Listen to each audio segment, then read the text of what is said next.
Because if your nervous system can override your insight under stress, then the reaction you have in the moment is not a verdict of who you are. Remember, it is a nervous system state, and there is a difference between who you are and the states that your nervous system regularly frequents. Why can't I say that? Remember that you are not your activation and your anger is not your character.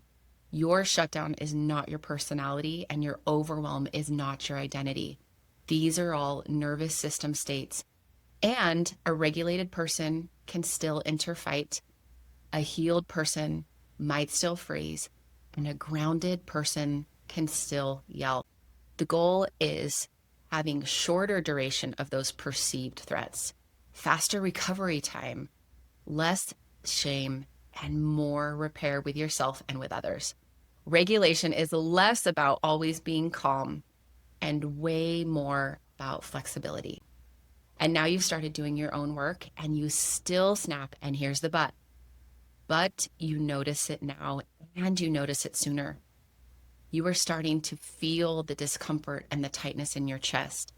You can sit with the shame for a moment, and here's the most powerful part. And then you come back and you repair. You guys, this might not feel like anything big, but it is massive change from what you were doing before. You are still making huge improvements because we have to redefine what progress looks like. But if your measure can become, I returned sooner than I ever used to, this can help you change everything.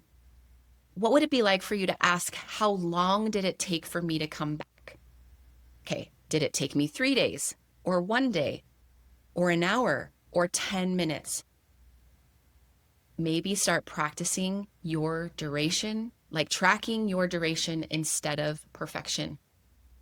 So as you start to track, you can start to notice that your capacity is expanding. So instead of taking 3 days to come back, it's only taking you 1. Or maybe instead of a few hours, it's only taking you 10 minutes. So a question I want you to sit with is, am I measuring growth by complete elimination or by my recovery? But if you are measuring by recovery, you are honoring how nervous systems actually heal. They don't become still 100% of the time, but they can become more flexible and expansive.